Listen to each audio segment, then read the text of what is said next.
Dear Diary, ako si Selene Ramirez, CEO ng Aurora Group of Companies.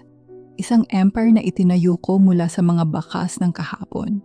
Real estate, luxury hotels, at mga matatayog na gusali ang bumubuo sa pangalan ng Aurora. Para sa karamihan, ako ang larawan ng tagumpay. Nakasuot ng mamahaling kasuotan, nakatira sa penthouse na may tanaw ang buong syudad, at sakay ng kotseng kumikislap sa ilalim ng araw. Tinatawag nila akong the Iron Lady of Aurora. Sa bawat boardroom, ako ang tinig na may bigat, ang tingin na may autoridad, ang pangalan na may respeto. Pero dito, sa'yo lang, diary, ako'y nagiging totoo. Sa loob ng mga salaming dingding ng opisina ko, madalas akong magtanong, ano nga ba ang halaga ng lahat ng ito? May pera, may kapangyarihan, may kinikilalang pangalan. Ngunit sa mga gabing tahimik, may puwang sa puso kong hindi napupunan ng kahit gaano karaming tagumpay. Isang araw, matapos ang isang mahabang pulong, bumaba ako sa lobby ng aming gusali. Ang mga tauhan ko'y nakangiti, nagbubukas ng pinto, nagsasabi ng mga papuri. Pero sa likod ng lahat ng iyon, naroon ang katahimikan na ako lang ang nakakaramdam. Lumabas ako at doon ko siya unang nasilayan. Isang lalaki, payat ngunit matikas ang tindig. Nakasuot ng kupas na t-shirt at lumang pantalon, basang-basa ng pawis, habang pasan-pasan ang sako ng basura. Pawis ang bumabalot sa kanyang noo, ngunit ang kanyang mga mata, matatag, puno ng determinasyon. Hindi niya ako nakita. Para sa kanya, isa lang akong babaeng lumabas mula sa gusali. Hindi niya alam na ako ang CEO ng kumpanyang iyon. Pero sa akin, ang simpleng lalaking iyon ay nag-iwan ng marka. Mula noon, paulit-ulit kong naaalala ang eksenang iyon. Ang mga mata niyang puno ng pagod, ngunit may halong pangarap. Ang boses niyang kahit mahina ay nag-iiwan ng bigat sa aking dibdib. Nakakatawa, hindi ba? Ako, isang CEO na sanay sa luho at karangyaan, nahuli ng sariling damdamin sa isang lalaking, ang mundo ay kabaligtaran ng sa akin. Pero diary, hindi kayamanan ang nakita ko, kundi ang marangal na katauhan na matagal ko nang hinahanap. Sa araw na yon, nagsimula ang isang kwento.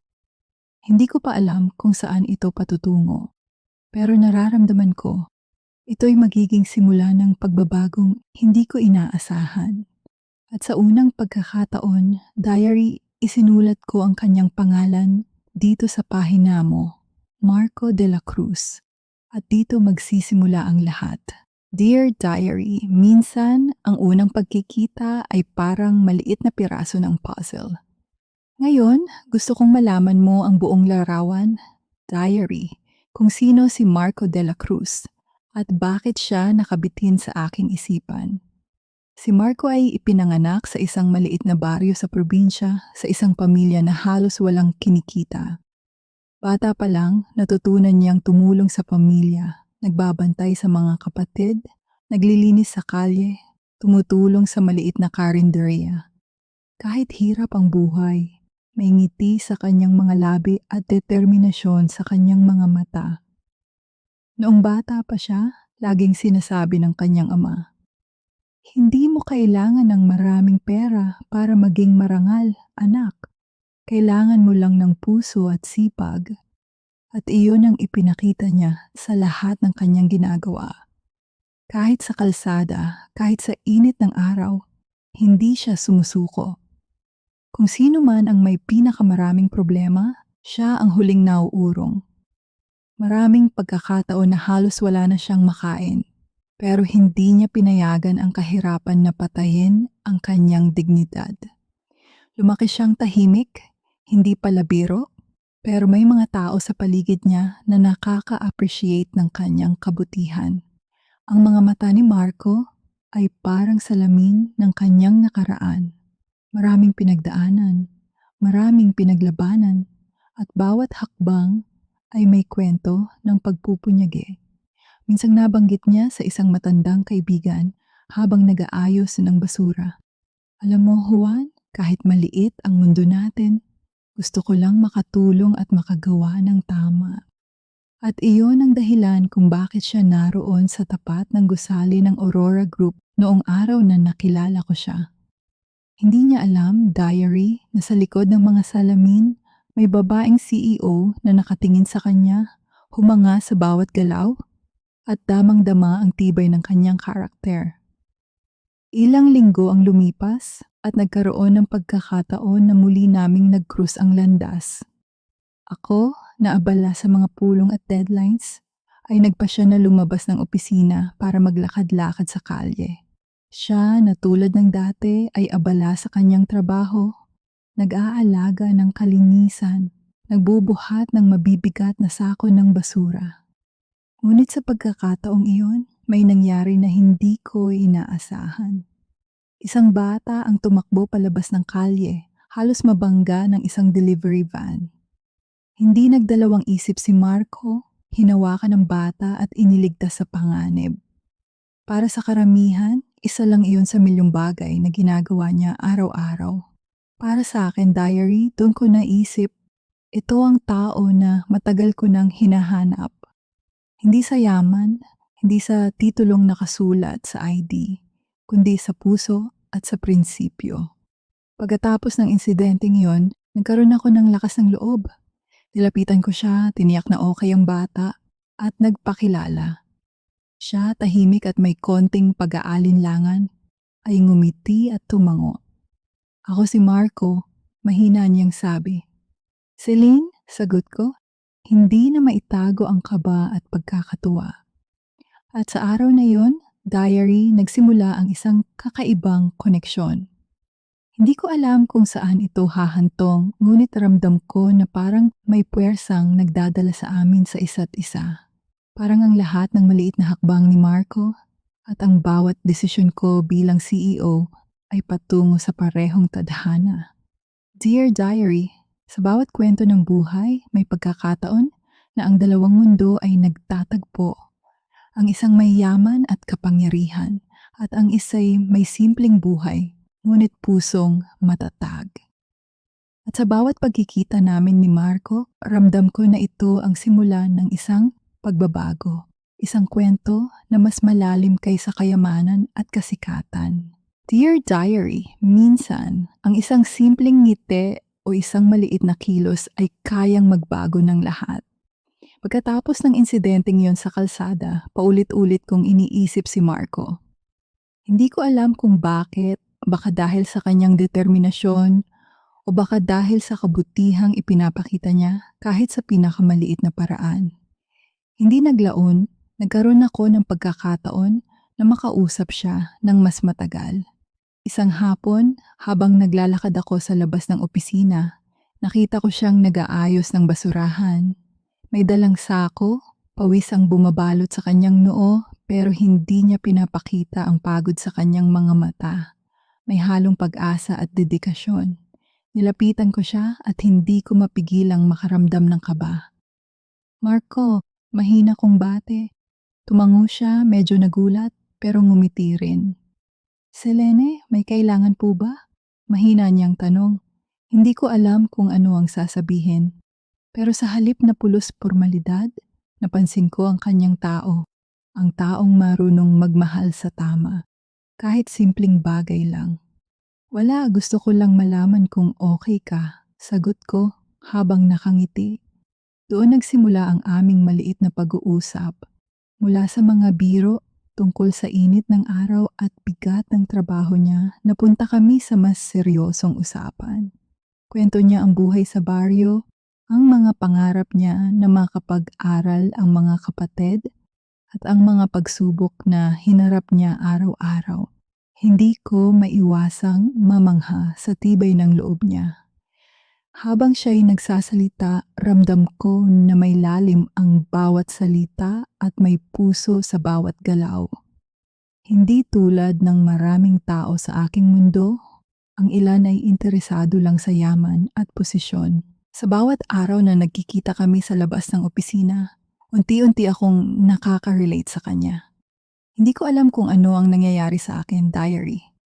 Isang CEO na sanay sa control, ngayon ay natututo ring makinig sa kwento ng isang ordinaryong lalaki.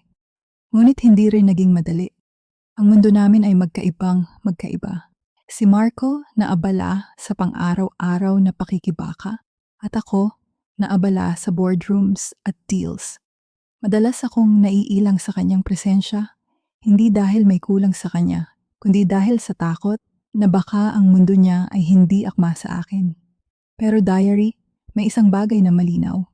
Kapag nandyan siya, parang mas magaan ang bawat hakbang. Parang ang bawat sulat sa diary ko ay may bagong kulay, may bagong buhay. At doon sa simpleng pag-uusap, natutunan kong minsan ang tadhana ay hindi pinipilit. Dumadating ito sa tamang oras, sa tamang lugar, at sa tamang puso. Dear Diary, hindi ko alam kung saan ito patutungo, pero alam ko na bawat araw na nagkakasama kami, bawat tawa, bawat kwento ay simula ng isang mas malalim na koneksyon, isang kwento na magpapakita na ang tunay na halaga ng buhay ay hindi nasusukat sa yaman o posisyon, kundi sa puso at sa pagiging tunay. Dear Diary, minsan ang puso at isip ay naglalaban. Ang damdamin ko para kay Marco ay lumalakas sa bawat araw na nagkikita kami. Ngunit sa parehong oras, ramdam ko ang bigat ng mundo na kinabibilangan namin. Ang kanyang buhay, simple pero puno ng hirap. Ang akin, marangya pero puno ng expectations at responsibilidad. Hindi rin nakaligtas sa akin ang opinyon ng iba. Maraming tao sa paligid ko, kabilang ang mga kasamahan sa board at ilang kaibigan, ang nagtanong, bakit ka nahuhulog sa lalaking iyon? Hindi ba niya alam ang mundo mo? Marco naman, sa kanyang panig, ay nag-aalangan. Alam niya na iba ang ating mundo. Hindi siya sanay sa luho. At natatakot siyang baka gamitin lang siya ng ibang tao para sa koneksyon sa akin. Minsan, habang nag-uusap kami sa labas ng opisina, sinabi niya, Selen, hindi ko alam kung kaya ko ang buhay mo. Iba tayo, baka masaktan lang ako. O masaktan ka. At doon ko naisip, diary, ang isang katotohanan. Hindi sapat ang damdamin para buuin ang tulay sa pagitan ng dalawang mundong magkaiba. Kailangan din ang tapang, pangunawa at pagtitiwala. Ngunit kahit may pag-aalinlangan, may mga sandali na pinapawi ang lahat ng duda. Tulad ng isang hapon, habang naglilinis siya sa labas ng Aurora skyscraper, biglang bumuhos ang ulan. Lahat ay nagtatakbuhan, ngunit ako'y tumakbo palabas para hanapin siya. Natagpuan ko siyang nakatayo sa ilalim ng ulan, basang-basa pero tahimik at matatag. Hindi siya nagreklamo, hindi siya tumakbo palayo. Tila ba ang bawat patak ng ulan ay simbolo ng kanyang tibay at determinasyon. Hawakan man ng ulan ang kanyang damit at buhok. Ramdam ko ang init ng puso niya sa bawat galaw. At doon, diary, hindi ko na mapigilan ang sarili ko. Lumapit ako at hinawakan ang kanyang kamay. Marco, hindi ka nag-iisa, mahina akong sabi. Humiti siya at sa isang sandali parang huminto ang oras. Pero pagkatapos ng ganitong mga sandali, bumabalik ang katotohanan. Ang aming mundo ay magkaiba. At sa paligid namin, may mga mata na maingat na nagmamasid, may mga usap-usap na maaaring hadlangan ang anumang simula na gusto naming buuin. Dear Diary, natutunan ko sa mga araw na ito na ang tunay na pag-ibig ay hindi laging madali. Ito'y may hamon, may pagtitiwala, at may tapang na harapin ang mundo ng magkasama. At kahit may takot at pangamba, ramdam ko na ito ang simula ng isang kwento na hindi namin palalampasin. Isang kwento na magpapakita kung gaano kahalaga ang tibay ng puso sa harap ng lahat ng hadlang. Dear Diary, minsan, ang pinakamaliliit na sandali ang pinakamalaki ang epekto sa puso. Pagkatapos ng ulan at mga hamon ng nakaraang mga araw, unti-unti naming naramdaman ni Marco ang koneksyon sa isa't isa. Hindi ito tungkol sa yaman o titulong hawak namin, kundi sa mga simpleng bagay, mga tawa, mga kwento at mga ngiti na nagmumula sa puso.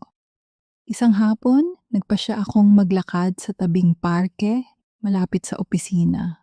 Nagulat ako nang makita si Marco doon, nakaupo sa isang bangko, tahimik na nagmamasid sa mga batang naglalaro.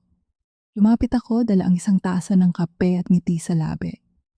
Hi Marco, bati ko mahinahon. Umiti siya at may konting pagkabigla. Celine, anong ginagawa mo dito? Gusto ko lang makasama ka kahit sandali, sagot ko. Naglakad kami sa tabi-tabi, nagkwentuhan tungkol sa mga simpleng bagay. Ang init ng araw, ang mga batang naglalaro, ang amoy ng mga bulaklak sa paligid. Walang pretensyon, walang pressure, puro tawa at kwento lang.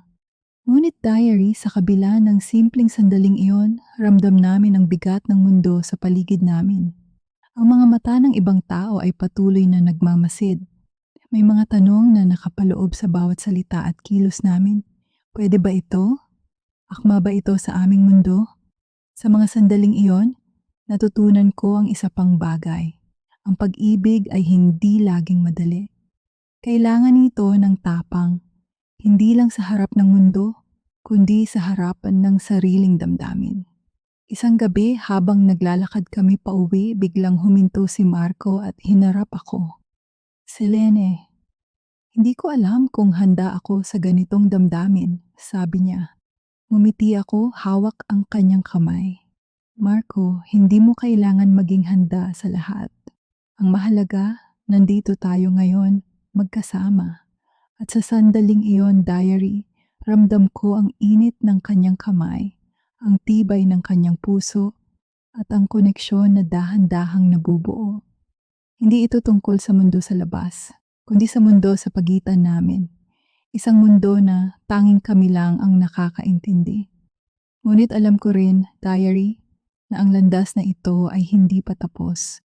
May mga hamon na darating, mga tao, mga opinyon, at mga sitwasyon na susubok sa tibay ng aming pinagsamahan. Pero sa bawat sandali na magkasama kami ni Marco, ramdam ko na kahit gaano pa kahirap ang hinaharap, mas kaya naming harapin ito kung magkasama kami. Dear Diary, natutunan ko na sa tunay na koneksyon, hindi sapat ang damdamin. Kailangan din ng tiwala, pangunawa, at tapang na harapin ang mundo ng magkasama. At kahit may takot at pangamba, ramdam ko na ito ang simula ng isang mas matatag at mas malalim na kwento, isang kwento na magpapatunay na ang puso at katapatan ay kayang lampasan ang lahat ng hadlang. Dear Diary, hindi lahat ng kwento ng puso ay madali. Sa bawat hakbang namin ni Marco, ramdam ko na may mga mata at tinig na nagmamasid, handang humadlang sa anumang pagsisimula. Isang araw, habang nasa boardroom ako, inabot ako ng isang mensahe mula sa aking assistant. Ma'am Selene, may dumating pong bisita para kay Marco. Ang kanyang pamilya daw. Hindi ko alam kung anong aasahan ko. Ngunit pagdating ng gabi, nakita ko ang eksena. Si Marco kasama ang kanyang pamilya. Mga mata puno ng pag-aalinlangan. Mga tanong na hindi nakatago. Marco, kanino ka ba nakikipagkita? Tanong ng isa niyang kapatid, halatang may pag-aalala. Wala po, gusto ko lang maglakad. Sagot niya, nanginginig sa loob. Ngunit diary, ramdam ko ang tensyon sa pagitan nila at ng mundo ko. Ang mga salita, kahit tahimik, ay may bigat na parang mabigat na bato sa dibdib. Alam kong kailangan kong maging maingat. Hindi sapat ang damdamin para pagtagumpayan ang ganitong sitwasyon. Pagkatapos ng gabi, nagkaroon kami ni Marco ng mahabang usapan. Selene, hindi ko alam kung kaya natin ito. Ang mundo mo at ang mundo ko, parang napakalayo, sabi niya. Marco, hindi natin kailangan paghiwalayin ang ating mga mundo. Kailangan lang natin ng tiwala at tapang. Sagot ko, hawak ang kanyang kamay. Ngunit diary, kahit ganoon, alam kong hindi madali. Ang mga opinyon ng iba, ang responsibilidad ko bilang CEO, at ang takot niya sa posibilidad na masaktan ay mga hamon na kailangang harapin. Sa kabila ng lahat, may mga sandali ng katahimikan na nagpaparamdam sa akin ng pag-asa. Tulad ng isang hapon, naglakad kami sa tabi ng ilog, tahimik lang. Wala kaming iniisip kundi ang presensya ng isa't isa.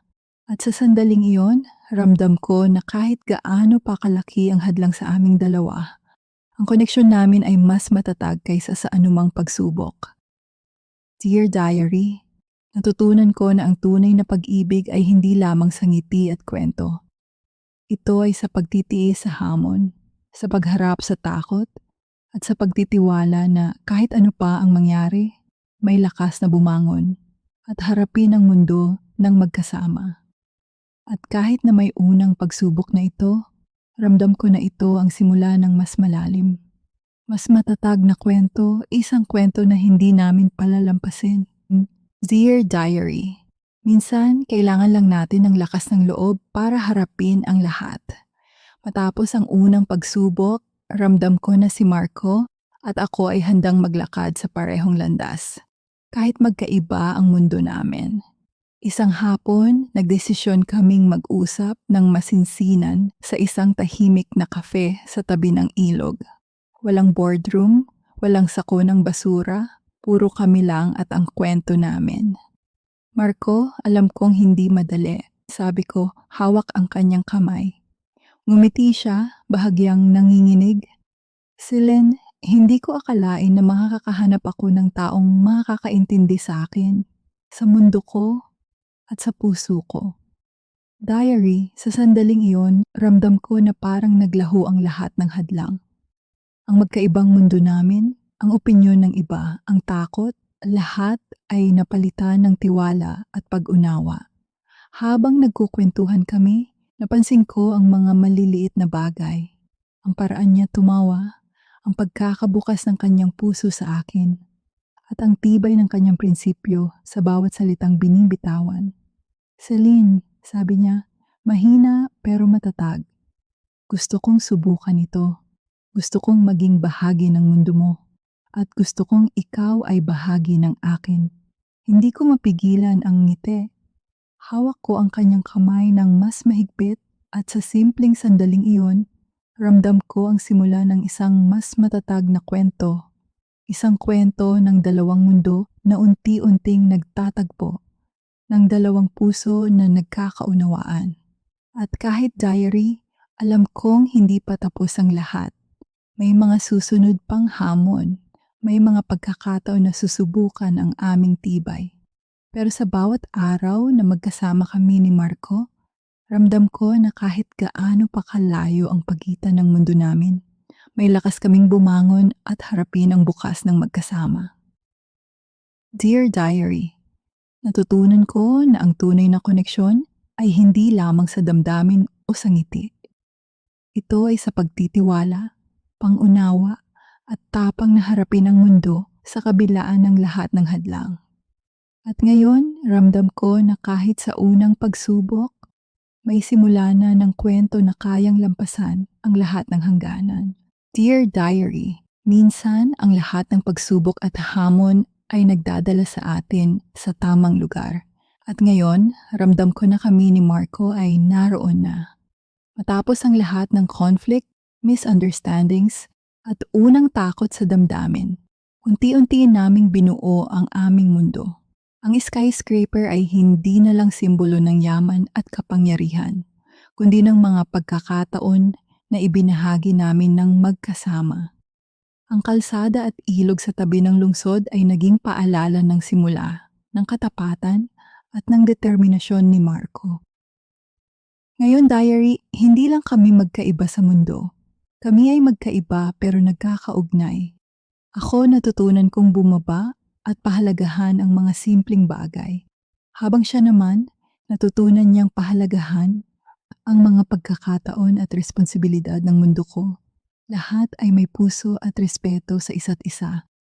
Isang araw, habang naglalakad kami sa parke, tumigil kami sa tapat ng ilog, hawak ang kamay ng isa't isa. Ngumiti siya at sinabi, Celine, salamat sa pagtitiwala at pagmamahal. Hindi ko akalaing darating ang araw na magiging ganito tayo, magkasama, tapat at mas matatag kaysa sa anumang pagsubok. Ngumiti rin ako, Diary, at sinabi, Marco, salamat din. Sa'yo ko natutunan na ang tunay na yaman ay hindi nasusukat sa pera o titulo. Ang tunay na yaman ay sa puso, sa katapatan, at sa taong handang magmahal ng walang kondisyon. Sa gabing iyon, habang tanaw ang skyline at naririnig ang banayad na agos ng ilog, ramdam ko na ang kwento namin ay nagsisimula pa lamang.